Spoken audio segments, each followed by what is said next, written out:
Hello, I'm Morgan Fleming, and I'm here today at 1009 Walnut Street in downtown Kansas City, Missouri. And this is the exact location of where the Pershing sword was made. The company was Caddy and Olmsted Jewelers, where its 12 jewelers would work for 6 weeks to make the sword, which would become the most famous piece of jewelry in American history. The purpose of this film is to help you understand the significance of the Pershing sword that was designed for General John J. Pershing. Our effort is to get the sword back to Kansas City for the centennial event in 2021.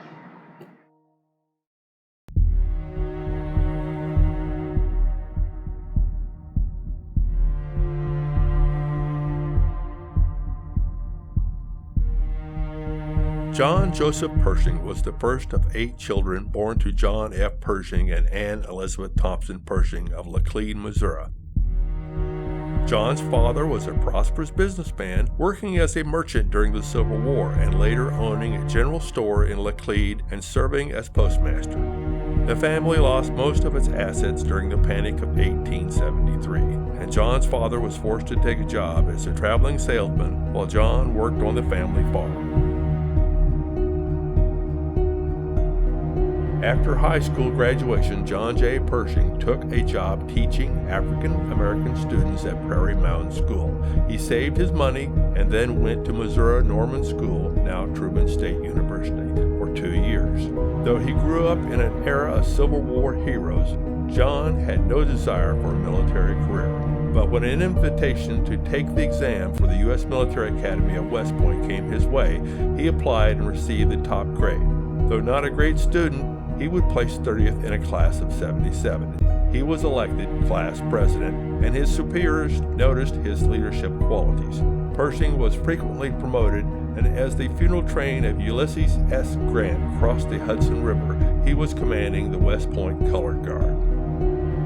After graduation, John J. Pershing served in the 6th Cavalry in a number of military engagements against the Sioux and Apache tribes. In the Spanish-American War, he commanded the all-black 10th Cavalry and was later awarded the Silver Citation Star, later upgraded to the Silver Star, for his valor. After the defeat of Spain, Pershing was stationed in the Philippines from 1899 to 1903, and during his tour led American forces against the Philippine resistance.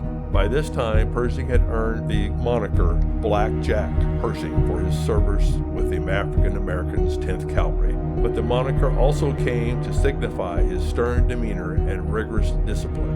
By 1905, John J. Pershing's stellar military record had caught the eye of President Theodore Roosevelt, who petitioned Congress to give Pershing a diplomatic post as a military attaché in Tokyo to observe the Sino-Russian War.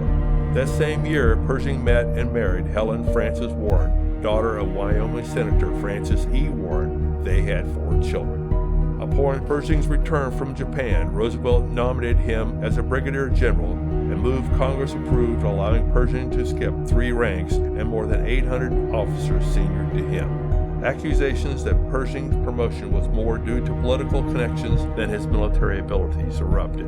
However, the controversy died quickly as many officers spoke favorably about his talents. In later life, for his service during the war in 1919, President Woodrow Wilson, with Congress approval, promoted Pershing to General of the Armies, a post previously held only by George Washington. Then, in 1921, he became the U.S. Army Chief of Staff, a position he held until his retirement in 1924 at age 64. In his civilian life, Pershing resisted the temptation to enter politics and declined to make public strategy suggestions about the uneasy world of the 1930s and 1940s, not wishing to upstage the nation's active military leaders. In the final decade of his life, Pershing's health began to decline due to heart problems. On June 15, 1948, while recovering from a stroke, Pershing died in his sleep. His body lay in state in the rotunda of the U.S. Capitol as an estimated 300,000 people came to pay their respects. He was buried with honors at Arlington National Cemetery in Washington, D.C.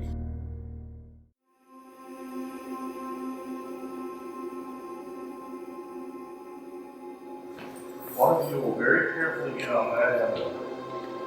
All we gotta do is slowly lift it. There's alarm devices under there, so you don't want to knock them off.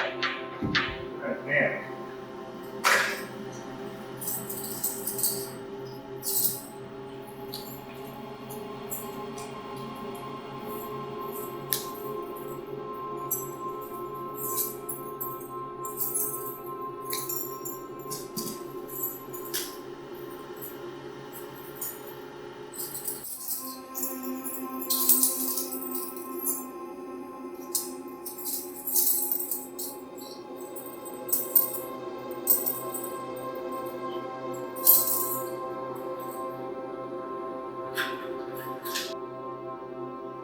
Everything's stable, nothing's in the way, nothing to trip over.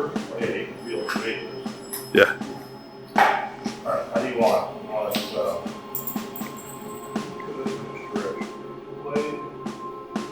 this way, this way, yeah, there. Well, I guess it helps now with that end. The engraving's on that side. Yeah, it's engraving out. Yeah, see? That's there, perfect.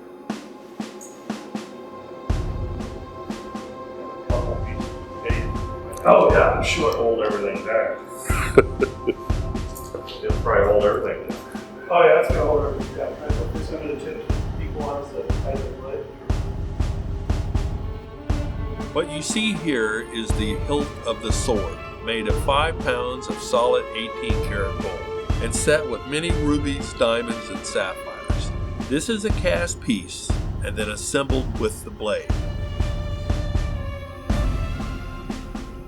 The blade is engraved using a standard set of images that are depicted in many U.S. military objects, and it is all done by hand.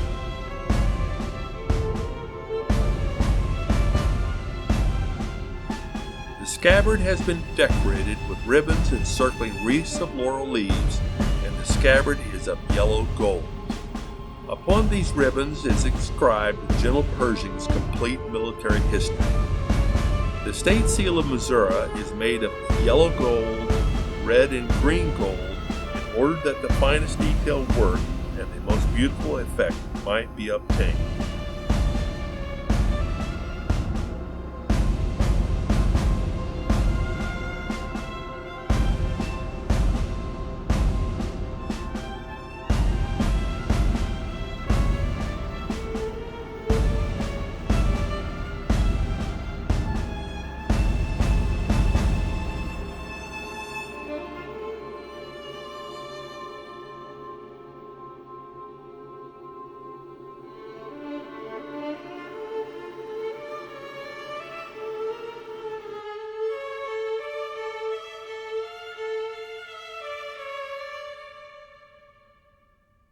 We're in the Hall of Memories at Liberty Memorial Park.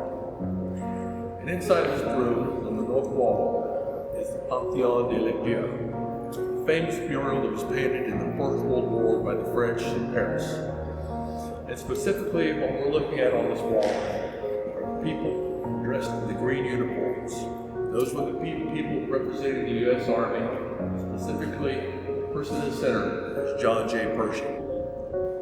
When you look at his stance, you'll notice he's had his arm to the side of his leg, as if something is missing. And what is missing is his honor sword, which had just been finished when this painting had been done. It was supposed to have been painted on his side.